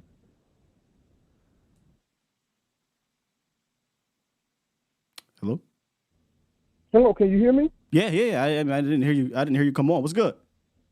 Oh, what's going on, Scott? I'm sorry. That's probably why I couldn't hear the coach talking. And shit, I got shit on mute. You know me, I got this fancy ass damn. What's going on? What's man? happening, bro? What's up with you? Hey man, I love the show today. I gave myself a minute to cool off. I'm still where I'm at. I'm not in my feelings, but I'm more frustrated than I am, even angry, Sure. because this is a better team than they've been in a long time, and it's little things that are in the way now. And that stuff, believe it or not, can be corrected. A lot of that stuff that went on, penalties and stuff, that stuff can be corrected, and it should be corrected. My thing is, I love the conversation you guys are having about Ferguson and about Tolbert. I'll say this real quick. I don't have a problem with Tolbert taking over Michael Gallup's spot, him getting more playing time. The kids have been playing okay, relatively speaking. That's Tolbert, that's Turpin, that's Ferguson, even Schoonmaker. You're not giving them playing time because they haven't, shown you something. You're not giving them opportunities because you don't think that they can produce. That's fine with me as a long-term thing. That's showing a lot of forward thinking. But to me, man, when you're talking about playing in games, you talk about taking sights on winning Super Bowls and big games and stuff like that, man, you need to know who your dogs are. And it took 6 weeks for some reason, 4 to 6 weeks to figure out CD was one of your dogs. Maybe you finally understand it now, and this has a lot to do with Ferguson himself. You're finding out Ferguson is probably one of your dogs. And you went out with all this 3 wide receivers talk about Michael Gallup and Tolbert and this, that, yada, yada. You went out and signed a free agent wide receiver that was supposed to be a dog in Brandon Cooks. And so that pecking order, I think you guys kind of said this, already said it earlier, the pecking order in terms of who gets targeted, to me, should be CD, Ferguson. Ferguson should be second. This has got nothing to do with who's the number 2 wide receiver or who's the 3. It's who's going to be the most impactful. And like you guys have said, Ferguson is going to force the issue in the middle. He's going to dictate coverage. He's going to lighten boxes. He's going to pull somebody away. He's going to create problems. Mm-hmm. So he's the number 2 guy. He's the number 2 receiver. That's why he's more Travis Kelce than he is Jason Witten. And I'm just using those names as a point of reference. Yeah, that's what we talked about. Yeah, exactly. That's what it is. And I'll say this and I'll get off, man. I don't listen to ESPN much, but one show I do watch some over there pretty regular is the early one, the Get Up show, the one with Greenberg. And Marcus Spears, Swagoo is on there sometimes, Ryan Clark, and Rex Ryan. They had a real good talk yesterday about the game and about it being about the players and not the plays. If you're talking about being a good team and being a great team and winning big.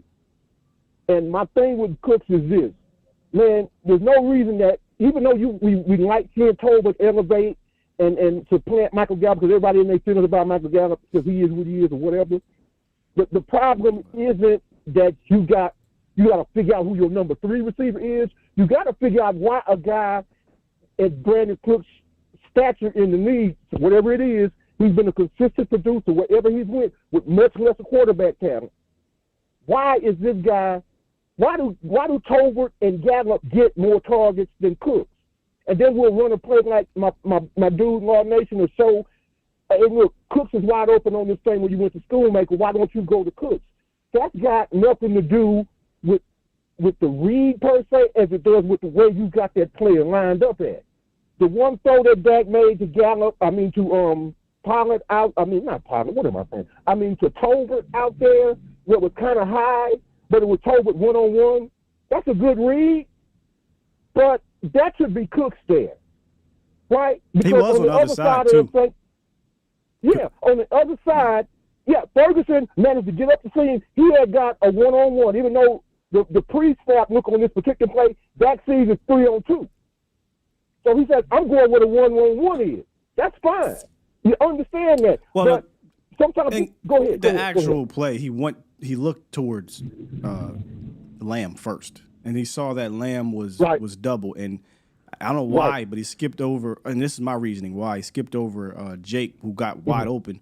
But I think he said, okay, I'm going to go to Lamb on this big money play. If he's not here, I got food on the other side that's been getting worked all game. But I hated the route. Like I don't like a comeback route right there when my man's been getting cooked downfield. This is why I hope tape, right? We talk about tape. When you go back and you watch and you say, I gained confidence in Tolbert, cool. But you should be gaining more confidence in Ferg too. So maybe next time it don't go from Lamb to Tolbert. It goes Lamb, Ferg, Tolbert. So.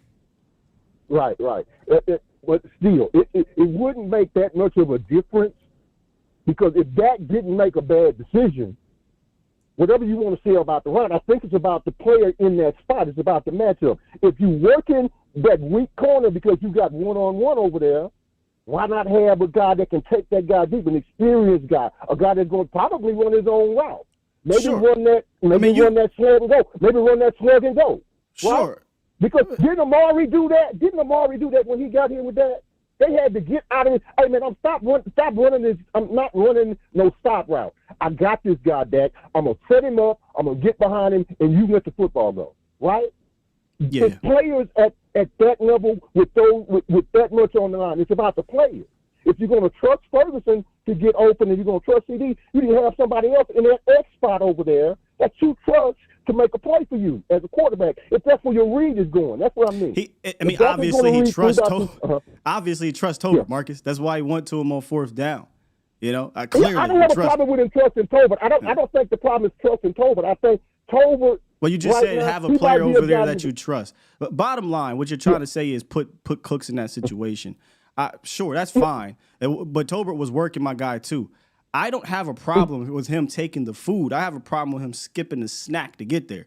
The snack was right down the middle of the field. And then when he got to the food, I don't think it was prepped the right way. I think it was some microwave food because of the way it was routed. The concept, a comeback route, I don't like that right there. I would have just said, hey, run like you said, a stutter and go, or just get the hell downfield. That way Dak can either see, he can put that safety in a bind. That concept was kind of whack to me. But, you know, it is what it is, Marcus. Appreciate the call, It is what it is again. Yeah, I appreciate it too, man. Thanks, guy. Keep it going. Hey, we're still in this. We got these fools. We just got to tighten it up, man. We good. Go ahead. Hell yeah, man. Appreciate it, man. We ain't out of this thing. I was trying to get to the super chat Aaron dropped earlier because we was talking about Terrence. He's like, Sky, you can't help Terrence with the chip if he's getting beat inside. Help. Notice I never said chip. Help doesn't necessarily mean chip, number one. Number two, sure. I mean, yeah, you can. I mean, if you got a running back on your right side and a guy gets beat inside, that running back will obviously help. But yeah, getting beat inside is the main thing to take away right there. When he's losing, as me and Vosh would say, he's not just losing slow, he's dying fast, right? And he's dying fast because they're giving him the inside track. And if you notice, every time he gets beat inside, there's no chip over there. There's no running back over there. But you can help your tackle without just having a chip guy. You can help it with either, say, a tight end on that side. You can help it with a sprint, a rollout. You can help it with sliding protection. You can help it with the concept, right? Like, hey, I know this guy is getting me, so I'll have my running back on this side for what may look like a chip. Then he leaks out and you hit him to the flat. There's different ways to help your offensive line as opposed to just what we all believe, just put your running back there and chip. Chip is cool, but there's other ways to do it. So beating inside is the biggest thing I take away from right there. But appreciate the super chat, Aaron. Help can come in many different forms. What's good, Los? Hey, good morning, Sky. Hope you're having a great morning. Now, just two quick things and I'm out of here, man. My meter for Tony getting involved is at yellow. I'm not fully worried. However, this is a glaring issue. Your meter. Yeah. And I know for a fact it will help this offense even more once he gets going. And that's something that can be simply fixed with just a better game plan. Like, Tony in certain situations, I'm not saying we gotta always have him running the ball, but one thing I disliked was how we opened that series. Trying to run up the middle like Run twice. pass. I mean, just lazy. Yeah, and then setting up a 3rd and 6, knowing their strength is with Cox, Carter, that D line, and them knowing you're gonna have to pass to convert. So I feel like the urgency has to be there from the start. And, yeah, I love that. And last but not least, I'll end it with this guy. Ferguson was always a tight end I've seen coming up. And like you said it since last year, you can see what he had with his for sure hands and his yak ability. And I will say this, and I think you already know this, I hated that Shoemaker pick, especially when you had other parts of the ball you could have addressed. And in my opinion, you had 2 better tight ends that had better upside that were in your top 30 visit. And, I'll just say the names, Darnell Washington and Cameron Latu. Granted, they haven't made huge noise nor look and had opportunities this season. You didn't even need to take one of them. Exactly. But, you had the opportunity. They were chosen in the 3rd round. But I do believe, these players, once they get going, it's something we might go back and see that, damn, we really got the short end of the stick from the Titans this year. And most importantly, we didn't even have to take them because we have Ferguson. And I just feel like how you said it, Sky, I'm really looking at 2nd-round picks like, man, some 2nd-round picks other than Diggs, he has hit, right? Diggs, he has been exceptional for what he has done for the 2nd round. But other than that, our 2nd-round picks haven't worked out for the favor. So I'm just looking at that. Granted, tread down like it's way past gone and dead, but I just wish we could have done something more to, have better opportunities for us this season. But I'm just talking about the past. Hopefully the Shoemaker pick isn't. I'm with you. Go ahead. I'm with you on the set. Look, like the 4 out of the last 5 2nd-round picks either are question marks right now or just completely did not work out. You got Tristan Hill, Boss Man Fat, Schoolmaker, and miss one, Sam Williams, right? Tristan Hill's out the league, I think. Boss Man Fat is with a different team. Schoolmaker's a rookie, so we ain't really – he's got a long way to go. But let's be real. He ain't touching tight end 1 for the foreseeable future. And then Sam Williams is a rotational guy who – shouts out to Sam. I don't know if we talked about him, but, he came on since that block punt against the Rams. He start using his Twitter fingers on the field, right? And but still, he's more of a rotation guy. He's not – we'll see next year if he can be a starter guy. Should have played a little bit more. But, yeah, I hate to go back, but – I had a little back and forth on Twitter about it, kind of he and a little bit tongue in cheek. But man, that 2nd-round pick. If that 2nd-round pick can go get me a stud, I'm trading it at this damn point. But that's just me kind of speaking out of frustration. Once we get to draft season, I'll be happy to have it, right? But man, if I can get me a stud for it at this point, I and it puts me over the top, or it helps me put me over the top, I don't give a damn if we get to April and it's like, oh man, you ain't got no 2nd-round pick, but you picking at 32. Exactly, Scott. And, my thing is this. This is just my conspiracy, in my opinion. I just feel like Jerry Jones was in that draft and was like, well, I do got me 1 draft pick, right? I do like me that Shoemaker kid. I don't know what he has, but I do like him. Let's go ahead and pick him up. I think that wasn't Jerry. Let's put it. That ain't a Jerry pick. Like I'm trusting my coaching, my scouts, and I'm trusting what these guys are saying. And let's just be for real. If we being honest, they did not believe in Jake like I believed in Jake. Because if you believed in Jake, you ain't taking a tight end 2 in round 2 unless you finna turn into the Patriots of 2014 or whatever it was with Aaron Hernandez and them boys, right? Like unless you want to go 12 tight end or 2 tight end set, 12 personnel, 65% of the time, 75% of the time. Then it might be justifiable. But if you're taking a 2nd-round pick tight end knowing you got a tight end 1, that's just idiotic to me.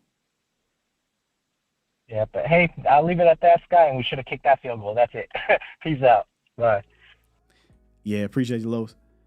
I know hindsight, bro. This sucks. I hate to talk hindsight, but I think it was Twan yesterday. Even when it was happening, I was like, probably should kick it here. But hey, coach, whatever, man. Let's get it. Let's go get this tutty.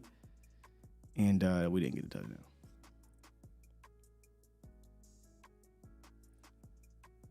For what? If they had took, bro, look, And no offense, Special K, to you or whomever else might have been rocking with Kincaid. And we said that it's definitely Slim. I said, look, man, Kincaid, be a good guy. Be a good player. This ain't no knock on him. But you got one of them on the team. The hell you need to take Kincaid for? You got your guy on the squad.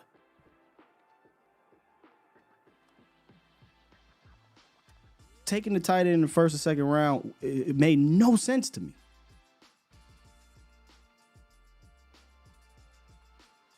Just didn't need to do it, man. And then if they would have done that, I would have been saying the same thing. This is stupid. Now, I'd have said this player way better than Schoonmaker, but this is dumb. I digress.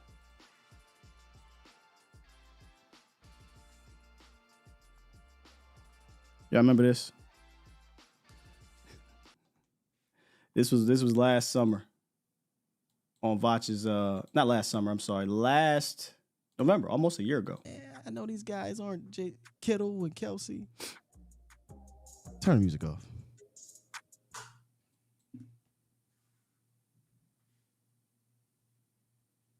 Jake Ferguson about to be the next Travis Kelsey. I'm leaving. Oh.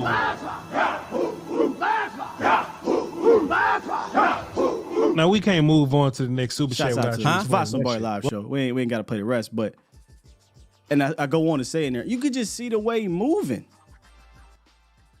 Like the way he move. And then what happened in the offseason? Travis Kelsey publicly. Hey, Travis, what were some tight ends that kind of remind you of yourself? Man, that guy down there, Ferguson in Dallas. Was this before the draft? Because if Travis Kelsey is telling you this little right here, this right here reminds me of me. Hey, Will McClay, hey, dog. All them tight ends you thinking about in the first 2 days, go ahead and push that back. Day 3. We got one. Didn't take a rocket scientist to see this, man. Was that before or after the draft? Now I really want to go back and look. I wasn't even thinking about the timeline. Did Travis say that before the draft? And we still said, let's go take a blocking tight end with a hopeful upside of pass catcher?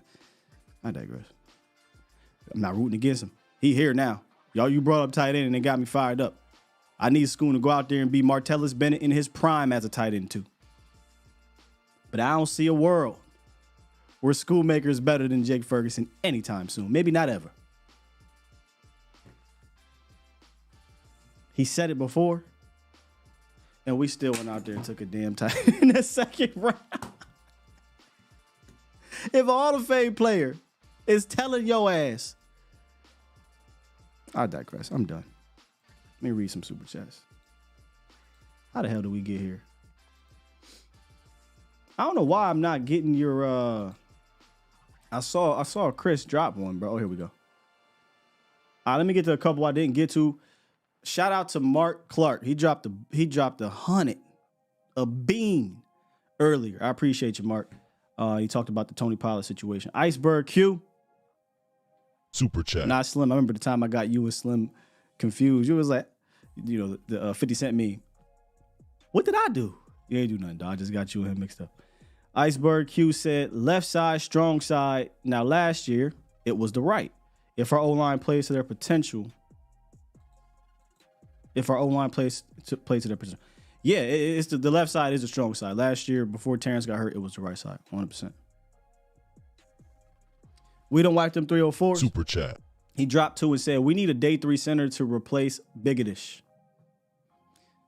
I am not saying anything about if you watch Johnson Boy live show. I'm not saying anything about that. I will say, I don't think you're wrong. That's all I'm going to say here. I also will say this. We need Tyler. We need Tyler Biotis this year, for sure. I also will say this. I don't think he's as good as he was last year. And I'll close it out with this. Maybe he's still dinged up. But Tyler Biadasz is an important piece to this offensive line. Stay tuned. He might be a guest on the show next week. My other guy, Twine Okafor, shouts out to you. Excuse me. He dropped 10. Where you at? Super chat. And he said, at the end of the day, my team is 5-3. Absolutely. The same record as the effing 49ers and Cincinnati Bengals. It could be so much worse, Giants, Raiders, and the Bills. If we go 12-4, all of y'all will start switching. Damn, you must be around some toxic fans, bro. Shaking my motherfucking head. Yeah, you must be around some toxic fans, Twan. I feel you, bro. We got to filter out the toxic fans. I will say this, though. The difference between at least Cincy and Cincy, you know, they're on the road right now. And this is why I wish we got the dub, is that we do have to get a signature regular and multiple, because you're going to have opportunities, regular season win. For me personally, I'm being selfish here, just for my psyche moving into the postseason, right? Because once you get to the tournament, at the end of the day, it is about anybody can win. It's the tournament. One day, you just got to be better than that person. But it would help, right? If you close out this year, you're 0-2 so far in them litmus tests. If we can close out the year 5-2 or whatever, I don't know if it's 7 games, but what is it? So I'm gonna count Seattle. Y'all might not do it. I'm gonna count Seattle. Philly again. Miami. I know Buffalo is. I know what's happening, but I'm gonna count Buffalo in December on the road. Yeah, that's something. That's 4. Detroit. So yeah, 5. So if you can finish that, 5. If you win all 5, that's crazy. But if you finish this thing 5-2, 4-3 in those litmus test type games, I'd have a lot more confidence personally. Can't speak for y'all about whatever we run into in the postseason. I'm not talking about playing them tight and close and all that. I'm talking about winning. So, you know, that's the only difference I think in some of these other squads is that they might have that signature win already. 49ers for Cincy, Eagles beat Miami, things like that. And Dallas, I call it as a signature win. So that's all.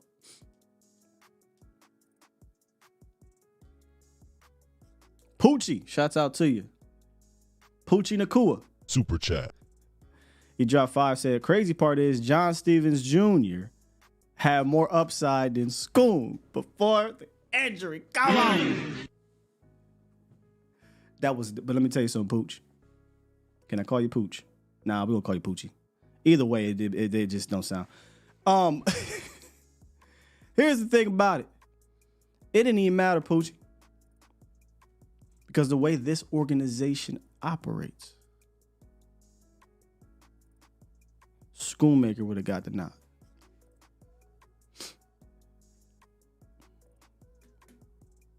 Schoonmaker would have got the nod.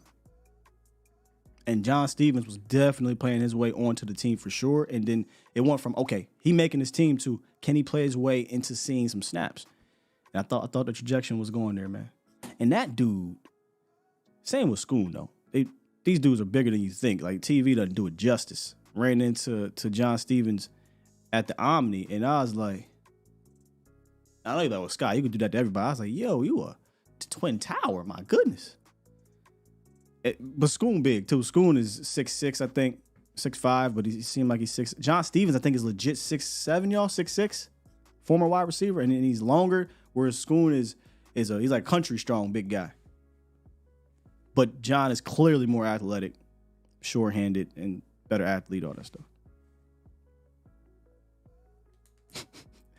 I'm just going to stick to Poochie. Zotan says, Sky, you think Biadasz is safe this offseason? Because I think we draft his replacement. Once again, we need you, Tyler. Just in case somehow, some way you ended up seeing this. We need you this year, Tyler. Very important part of this offense.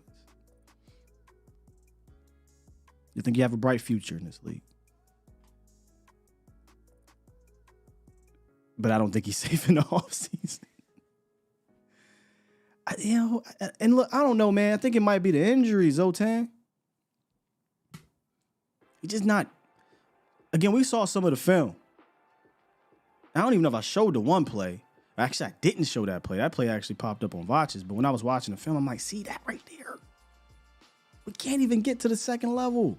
There was one play there where he gets there and it's just like, you letting Cunningham, and that's how you actually attack it. See, LV, that's how you do it right there.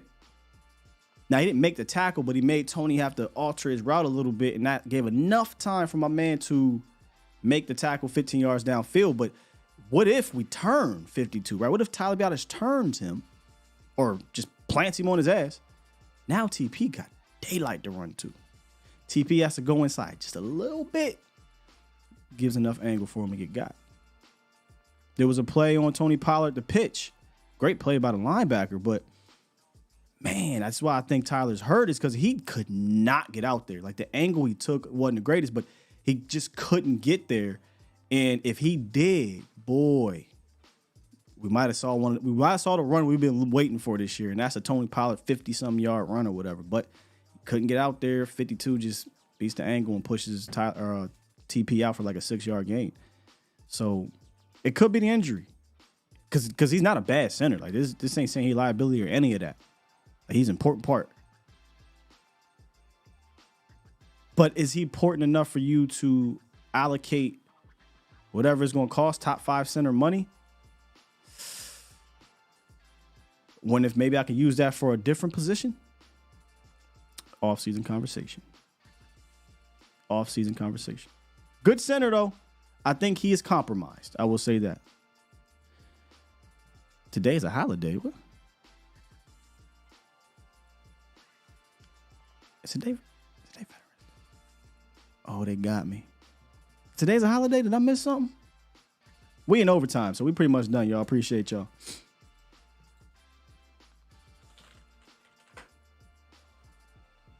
What? Am I missing something? See, I be so intense with my work. I be missing. I ain't missing no holidays. God dang it. Saturday's Veterans Day. So so that would make Monday, or would that make Friday the holiday? Don't worry about it. I'll find out. Don't worry about it. I will find out. Y'all ain't gonna like this, but when you're working 6/7 days out of the week, you're damn skippy. I'm gonna find one of them things. Now, one thing I will not do is do like Columbus Day. Only Christopher acknowledges Wallace. Yeah, I saw Okoye's breakdown, and Coach even said it. Coach said, hey, he's obviously still recovering. But it is not exclusive. It's not exclusive to his knee. Terrence Steele's issues are not just knee-driven. Terrence Steele's issues are a combination of his knees and his hands. And the latter comes from Big Duke. And that's why I said I would love to bring him on the show and ask him, what is the mechanisms, like what is being compromised because of the injury, right? What is being compromised? But I do think it is not mutually exclusive to one thing. Because when he wins with his hands, I mean,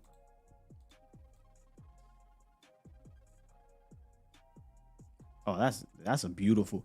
Hey, hold on, let me just go back here. We in overtime. I was so focused on Zach Martin just not handling this stunt right, but Terrence does. I mean, this is he handled this stunt really well. You see what I'm saying? Like when his hands is there, what's the other play though? No, not this one. Yeah, like when he beat you with it, when he's not missing with his hands, look at that. And I get it, right? Like we still recovering from the knee thing, but you can't have two issues. You can't have the knee thing, and that's just there you go, Terrence. The patience, because the problem with Terrence that I've been seeing in previous games is he gets impatient, and as Duke said, he gets that hand out there, that fire and that strength. Anchor, you go nowhere. Look at that. If he doesn't miss with his hands, y'all, he's got not just a fighting chance, but he looks like, okay, Terrence, we got that. But the minute he misses with his hands, he can't recover. And that's where I think there's two things. I think that's where there's two things there. And I want to talk to Duke about what's going on. Now, apparently he is still going from time to time, and Duke probably like, man, that's the thing about Duke. We brought Duke on the late night hype. And me and Duke have developed a relationship since. But at the time, if y'all remember the hype, like we were getting a lot of guests during COVID, and that's when Duke kind of came on the scene big time, and we wanted to talk to him about the line. And you know how we can get, right? Like we like to kind of warm our guests, welcome our guests and whatnot. Duke came in, he was straight business. And we got that right away. I mean, it didn't take long. It took maybe the first conversation, like, oh, he not out here. Okay, let's go. And he gave us some great insight. So I would love to get him in here again to talk to him about what's going on. Hey, Cowboy Jumbo, watch your mouth. But you're not far off. I'm not saying he ain't trash. But 70, 100% is also compromised. He's compromised. No Splendor. Splendor Poppy says skip Sky, flip Terrence and Tyron. Absolutely not. If you think it's a problem on the right, it's not going to get help on the left. So I would 100% not flip him. His kicks are inconsistent, Special K. There's times you'll see, man, strong kickstand, right? And then there's times, again, this may be where the head thing is, where he might be saying, I got to worry about that inside. So I'm not trying to get as much depth. But I need to talk to Duke, man. I'm looking at it right now on the side, and I'm just like, you see the power sometimes. And there's times where the assignment is I can't get too deep because, like on this play right here, I got to help out on 93 and then get out here. But it's just inconsistent, if that makes sense, Special K. Everything is inconsistent. The hands, the feet. Not known for a power guy, but the counter, just very, very inconsistent. And then Sunday, they took advantage of that, man, more than any other game. It was even worse than the San Francisco 49ers. So it is his left knee. His left knee teed up. Left knee. All right, start letting him do the Philly kicks.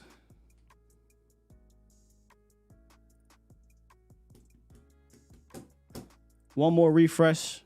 See what you guys are saying here.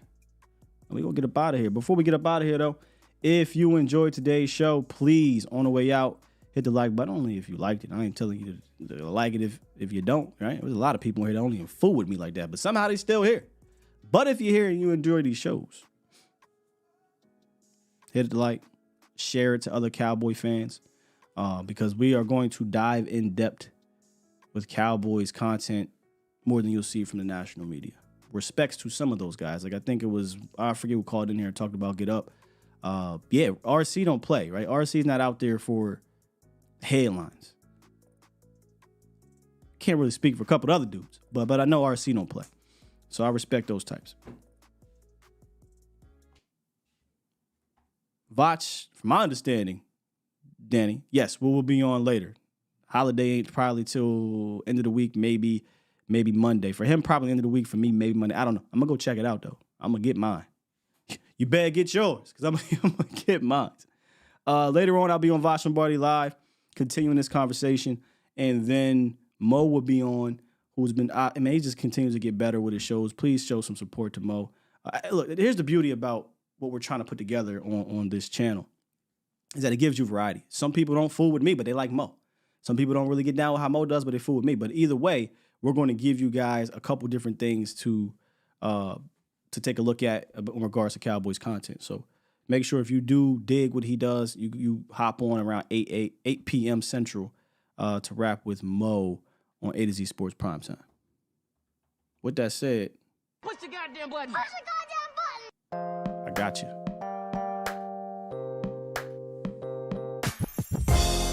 Man, me and Mo playing, man. You know how many times we supposed to do the cross stream? We did it one time. It was our rookie year on A to Z. The problem is, because I have the damn night show, I'm like, hey, Mo, let me go ahead and just prep for the morning show. And he got the night show, and he in Mexico. So it's like, I got the night show later, so, you know, it is what it is. But that's my guy. Appreciate y'all. We out of here. Peace.